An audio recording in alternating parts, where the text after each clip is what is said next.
Olá, alunos do quarto ano, tudo bem com vocês? Eu sou a professora Giliane e nós vamos para a nossa aula de número 25 de História. Na nossa aula de hoje, a gente vai saber um pouquinho mais sobre a historicidade aqui de Santa Catarina, tá? Da nossa região. Como a gente já trabalhou a questão de lendas, formação do povo, agora a gente vai ver praticamente a formação aqui de Santa Catarina. Então, os objetivos da nossa aula de hoje são conhecer sobre a história e a cultura do povo catarinense, analisar as mudanças e também as permanências que Santa Catarina apresenta, conhecer também a influência dos primeiros imigrantes nas terras catarinenses. Então, só recordando um pouquinho, você já percebeu que a formação do povo brasileiro foi devido aos muitos povos que aqui chegaram? E com essa chegada, no caso, houve essas misturas, essa miscigenação de culturas, dos diversos costumes e também dos hábitos, né, dessas pessoas. Então, na aula de hoje, a gente vai ver um pouquinho, um pedacinho, no caso, do nosso estado, os povos que influenciaram a nossa cultura aqui no Sul. Então, para início de conversa, com a descoberta, no caso, das ricas terras aqui do Brasil, Santa Catarina logo entrou na rota dos navegadores europeus. A primeira expedição, no caso, foi significativa ao chegar aqui em Santa Catarina, que foi pelo português João Dias, lá em 1515, para vocês terem uma ideia. O litoral, no caso catarinense, já era habitado por índios da etnia, no caso Carijó, e do grupo do Tupi-Guarani. Já, no caso, havia outros dois grupos indígenas também catarinenses, que também eram os caigangues, que ocupavam os campos acima da serra, e também os choclens, que ocupavam a região aqui do litoral e do Planalto. Então, a gente tem indícios desses índios aqui na nossa região, tanto aqui em Rio Negrinho, São Bento do Sul e Campo Alegre. No caso, esses índios, eles descendem de povos que circulavam aqui na região por pelo menos assim, uns 10 mil anos antes, no caso, da chegada dos portugueses. De acordo com os registros rupestres, né, que eu acredito que vocês recordam que são as pinturas feitas nas cavernas, os registros deles, em vários pontos do estado. E hoje há cerca de 10 mil remanescentes indígenas vivendo em Santa Catarina. Então a gente tinha uma área indígena muito grande, mas como a gente já estudou nas aulas anteriores, os índios também eles acabavam sendo dizimados pelo povo europeu. Então eu trouxe aqui para vocês um exemplo, que são os índios choclens, e do lado desses índios há europeus, no caso os alemães. Essa foto é um registro lá de 1930 do acervo do Edman. E, no caso, os índios já estão pacíficos, né? Tudo certinho, mas estão sem roupas e dá para ver bem certinho esse choque cultural, né? Que o europeu, né? O homem branco, podemos dizer assim, trajado com vestes, com chapéus, armamento, né? Também. E os índios não. Os índios, em toda a sua liberdade, né? Nus, como é a cultura deles. A gente também vai ter outros tipos de índios, que são os caigangues. Então aqui eu trago para vocês, o cacique do Todo e Moreira e seu ajudante lá na década de 1920. E esse também é um acervo lá do Museu do Índio. Já dá para dar uma diferencinha bem grande, né? Que esses índios, por exemplo, já estão vestidos, porque provavelmente são índios que também estão na região do Planalto Norte, a nossa região aqui no inverno ela é muito mais fria, então esses índios já estão cobertos e com certeza já sofreram a influência, né, dos europeus, por isso que eles estão cobertos assim. Então a gente tem o início, como será que deu o nome Santa Catarina? Será que sempre foi assim? Quem será que chegou assim a essas terras e deu o nome, no caso, do nosso estado de Santa Catarina? Então a gente vai ter ali que afirmar o nome da ilha Santa Catarina. Ela foi ideia de um navegador italiano, que se chama o Sebastião Caboto, que no caso ele veio a serviço do rei espanhol, no caso para povoar, e passou no litoral catarinense, isso em 1526 ali mais ou menos. A ilha havia sido, no caso, chamada de diferentes formas até então. Para os índios carijós, né, que ocupavam a parte do nosso litoral, das nossas praias catarinenses, então eles chamavam de Membenqui, que significa lugar acima do rio. Então ele sabe que tem mar, mas eles já tinham essa ideia da altitude, né, que é o nosso estado, em algumas regiões, algumas ilhas locais está acima do nível do mar. Então eles chamavam, tinha esse significado, essa simbologia no caso, que era lugar acima do rio. Deixa eu só voltar um pouquinho, e a fotinho, né, que não é tão bonita, não é as fotos que a gente tem hoje, do Sebastião Caboto. É ele que nomeou, no caso, o nosso estado como Santa Catarina. E a gente vai ver o porquê que ele nomeou Santa Catarina. Sebastião, no caso, a serviço da Espanha, ele chega com sua expedição aqui em 1526. Ao publicar, no caso, os mapas referentes da região, denominava Ilha de Santa Catarina. Eles não tinham noção que era um território grande assim. Então eles achavam que era uma pequena ilha, justamente porque chegaram apenas no litoral, que é a atual cidade também e capital do nosso estado, Florianópolis. Então, antes de ter o nome Florianópolis, a gente tem o nome Ilha de Santa Catarina. Então, a gente tem ali a Ponte Hercílio Luz e Florianópolis, que é muito famosa como a Ilha da Magia, que tem muitas praias maravilhosas. Já ali em 1514, os navegadores portugueses, o Nuno Manuel e o Cristóvão, eles batizaram como Ilha de Patos, isso antes de Sebastião Caboto, tá? E em 1516, depois também de um naufrágio de um barco, o João Dias Solis, ele chamou também a nossa região aqui de Baía dos Perdidos, que fazia referência também aos 11 tripulantes, no caso, que se salvaram e passaram a viver na ilha junto com os índios, tá? Então, Santa Catarina nem sempre se chamou Santa Catarina. Eles teve um significado para os índios carijós e também para os navegadores, tanto ali espanhol como italiano, que foram modificando o nome da ilha, né? Foram dando outros nomes para essa região. O nome, no caso, que se consolidou e se tornou definitivo foi o mesmo escolhido por Sebastião Caboto, no caso, que foi registrado pela primeira vez em um mapa desenhado por Diego Ribeiro, lá em 1529. Os historiadores, no caso, dizem que o senhor Sebastião ele pode ter aproveitado a oportunidade para fazer uma homenagem à esposa, que se chamava Catarina Medrano. Já outros historiadores, eles contam, no caso, que Santa Catarina, ele vem devido a um nome, a uma santa da Igreja Católica, que representa muito a fé também catarinense, né? Santa Catarina de Alexandria. Então, tem duas teorias aqui para o nosso estado, para o nome do nosso estado. O que é mais reconhecido do João Caboto, que deu o nome de Santa Catarina em homenagem à esposa, e outro, Santa Catarina de Alexandria, que faz referência a uma santa católica, a questão religiosa, que também é bem presente no nosso país e também no nosso estado. Então, eu trouxe aqui para vocês, diferente dos mapas que a gente tem hoje no nosso livro didático, na internet, no Google Maps. Então, esse é um dos mapas, no caso, que ele retrata a ilha de Santa Catarina.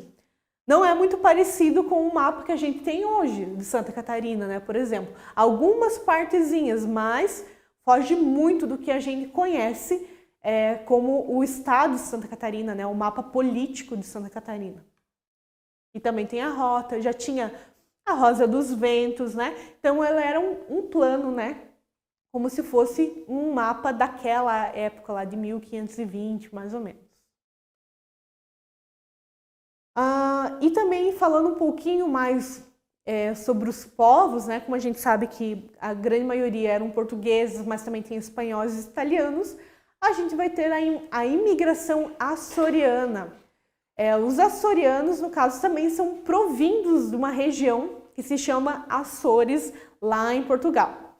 Então, a estratégia, no caso, era uma ocupação no litoral catarinense, traçada pelo reinado português, no caso, que viria, no caso, os imigrantes açorianos. Como, no caso, o arquipélago, né, é uma ilha de Açores que fica em Portugal. E ela enfrentava uma série de problemas. Um dos problemas principais era o crescimento populacional. Então, haviam muitas crianças que estavam nascendo, mas não tinha espaço para formar essas famílias. Então, um crescimento populacional muito grande. Automaticamente, muita população faz o quê? Que tenha escassez de alimentos, a ocorrência, no caso de terremotos, por ser também uma ilha. E a única solução que o governo português viu era que, na verdade, tinha que dispensar essas pessoas, né, esses habitantes, para o Brasil. Como a gente sabe, o Brasil também era colônia de Portugal. Então, era como se fosse uma extensão de Portugal. Então, não estava dando certo nos Açores, né, na ilha açoriana. Eles mandavam essa população para imigrar, para vir morar aqui no Brasil. E assim, com a vinda do caso desses imigrantes, amenizaria um pouquinho os problemas no caso da região dos Açores. Já em 1746, né, já passou bastante tempo, ali quase 200 anos, né, dessa imigração. Ao longo da década seguinte, Santa Catarina, ela recebeu mais ou menos assim, por baixo, 5.500 açorianos e também moradores de outras regiões, vindo também da Ilha da Madeira, que fez triplicar a população aqui em Santa Catarina. Uma das primeiras atividades econômicas que foram exercidas, no caso, por esses açorianos, porque como na região deles não tinham trabalho, eles vinham para cá para trabalhar e também pela questão da alimentação, certo? Que lá não tinha, tinha uma escassez de comida. Então eles viram a pesca como uma alternativa e principalmente a pesca da baleia. A baleia é um animal muito grande, fornece além de carne, produz também óleo. E esse óleo, no caso, que é extraído do animal, ele era usado, no caso, como iluminação, né? E a alimentação da população em geral. A gente pode imaginar lá que em 1746 não havia, assim, havia luz elétrica, mas não era como tem hoje, né? Abundantemente, com fios, com cabo. Então, eles tinham que ter também uma iluminação que era feita a partir do óleo da baleia, que era queimado, e tinha os incandescentes, tinham outras formas também de fogo que eles viam que iria durar muito mais utilizando o óleo da baleia. Outra herança bem forte dos açorianos aqui no nosso estado, principalmente no litoral, é que os açorianos com a renda do biuro, no caso, que ele é a produção de cerâmica, a produção também da farinha de mandioca. Como eu falei, eles não tinham lugar onde plantar lá, não tinham um lugar, mas aqui no Brasil, um solo muito fértil, eles se viram plantando mandioca e outros alimentos. Mas houve muita produção, no caso, nos engenhos. Tanto é que no litoral, até hoje, existem engenhos de mandioca, que é muito firme, no caso, é muito produtivo ainda. É uma herança bem grande dos açorianos. No caso, no campo da região, o folclore, há também as benzedeiras, que, no caso, espantavam o mal-olhado, né? Faziam as suas rezas para que tudo desse certo. Então, também tem um cunho bem religioso nisso. A festa como o Divino Espírito Santo e no Senhor dos Passos, no caso. O terno de reis também. As lendas das bruxas, a culinária com o peixe, com o pirão e o clássico, no caso, o prato açoriano. Tudo isso que a gente tem nas praias que a gente vê, digamos, de culinária, as rendas são geralmente a herança dos açorianos, dos portugueses. Há também que se mencionar ainda o sotaque, que ele é bem típico, né, dos descendentes que são marcados, no caso, pelos Açores.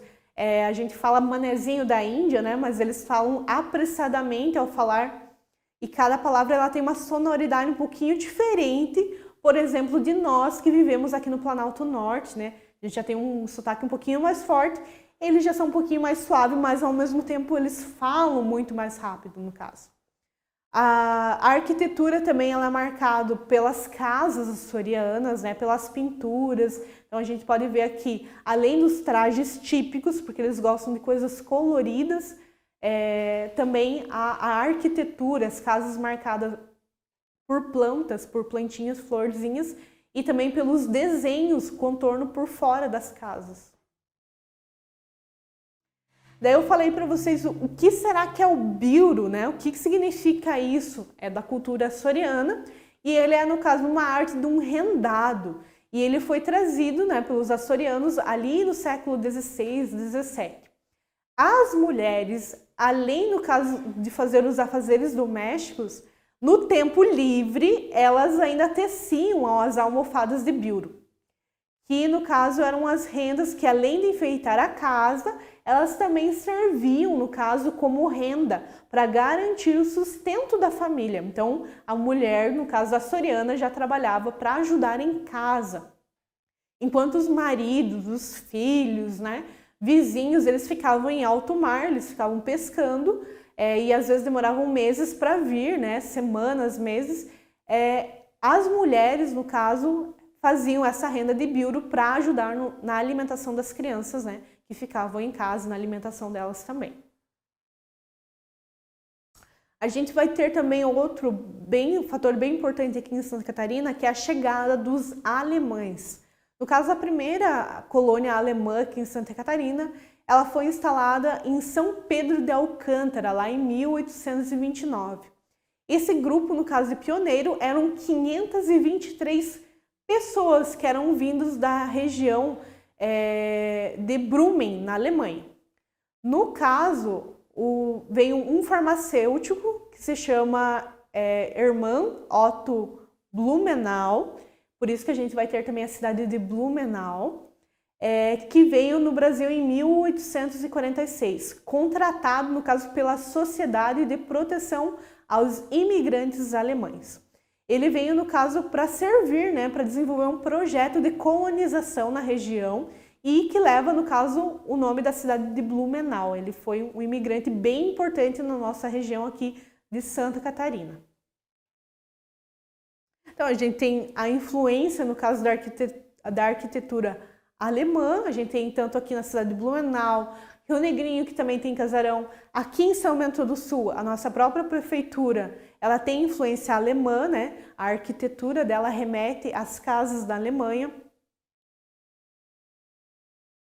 Já em agosto de 1850, chegaram os primeiros alemães e muitos deles, no caso, eles eram os artesãos, carpinteiros, os marceneiros, funileiros, ferreiros e lavradores. Esse era um principal grupo de pessoas que vieram, no caso, para conhecer as terras brasileiras e também para colonizar, formar colônias aqui no Brasil.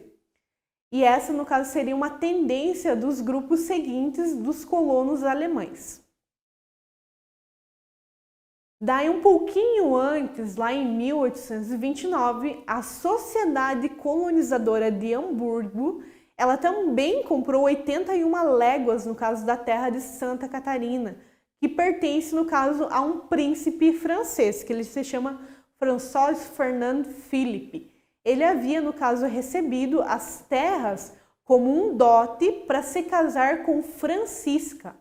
Quem é Dona Francisca, no caso, que está bem pertinho da gente? Ela é irmã de Dom Pedro II. As terras que são ali da região de Joinville, no caso, remetem ao nome Dona Francisca, Serra Dona Francisca, que é toda essa região ali que o príncipe recebeu como dote por casar, no caso, com a irmã de Dom Pedro. No caso, a colônia ela foi batizada como Dona Francisca, mas quando virou cidade, ela ganhou o nome, no caso, de Joinville, em homenagem ao François, né, no caso, que ele ostentava o título de nobre príncipe de Joinville, que já era foi criado, no caso, um vilarejo medieval francês. Outra população bem importante aqui na nossa região catarinense foi a colonização italiana. Dos europeus que viviam em Desterro aos italianos, no caso. Carlo, ele era um suíço e também tinha mais um que era o Henrique. Eles se uniram, no caso, para fundar uma empresa de colonização. Em 1835, eles pediram, no caso, uma província, uma série de benefícios, no caso, para se instalar grupos, para trazer lavradores e também para colonizar, né, as terras catarinenses. Então, a gente teve aqui a influência dos açorianos, dos alemães, dos italianos. Então, são muitos povos que também vieram para Santa Catarina. Então, lá, assim, em março de 1836, chegaram ao porto de Desterro, cerca de 186 colonos, todos oriundos da ilha de Sardenha, isso que fica lá na Espanha.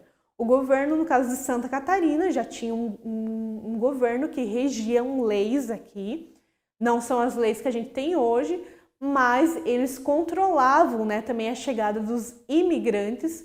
Ele cedeu uma área, no caso, no município de São Miguel, que até hoje tem São Miguel do Oeste. E é uma colônia, no caso, que denominava, no caso, uma Nova Itália, justamente por causa desses imigrantes italianos. E a atual município de São João Batista. Também, né, esses eram os principais povos, mas tiveram outras nacionalidades que chegaram aqui em Santa Catarina. Então, desde os poloneses, os gregos, os africanos, aos japoneses, os descendentes dos mais diversos povos que se fazem presente aqui em Santa Catarina. Eles eram marcados, no caso, também pela presença austríaca de imigrantes que eram oriundos da região da Tirol. Tanto é que a gente também tem o leite Tirol, vem dessa origem ali. Então, todas as coisas estão interligadas também, se for para ver na nossa região. O nosso estado, ele também teve influência árabe, dos sírios, de libaneses que chegaram a partir de 1885. As cidades como Florianópolis, Biguaçu, Caçador, Canoinhas, Criciúma e Lages, que são grandes cidades, né? Diferente aqui de Rio Negrinho e São Bento, que também tiveram influências, mas essas são as principais cidades do estado, também cidades muito produtoras e turísticas.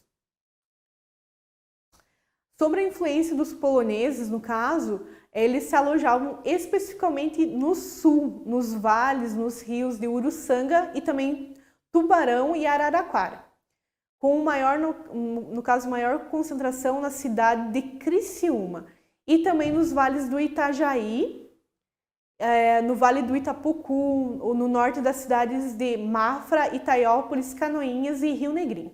São Bento do Sul também a gente sabe que tem influência bem marcante dos poloneses, Brusque e entre outras localidades. E a gente sabe que também tem sociedades. Aqui em São Bento do Sul a gente tem uma sociedade, em Rio Negrinho tem outra sociedade, Cracóvia, que valoriza muito a questão da cultura polonesa.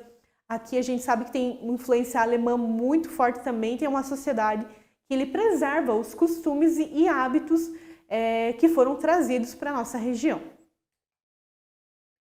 E aqui também a gente percebe que, no caso, para a formação dos municípios catarinenses, ela foi constituída por uma diversidade de povos que chegaram aqui, sendo o principal, no caso, influências na culinária, na arquitetura, os trajes, na linguagem, que a gente sabe que no estado, por mais que a gente vive em Santa Catarina, há diferentes sotaques, né? Justamente por causa dessa colonização.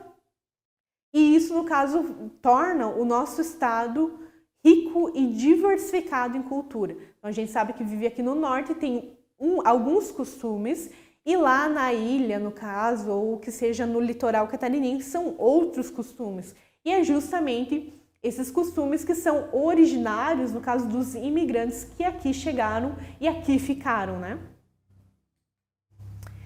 Então, isso seria um breve resumo, um pouquinho sobre a historicidade, sobre a influência da imigração aqui em Santa Catarina.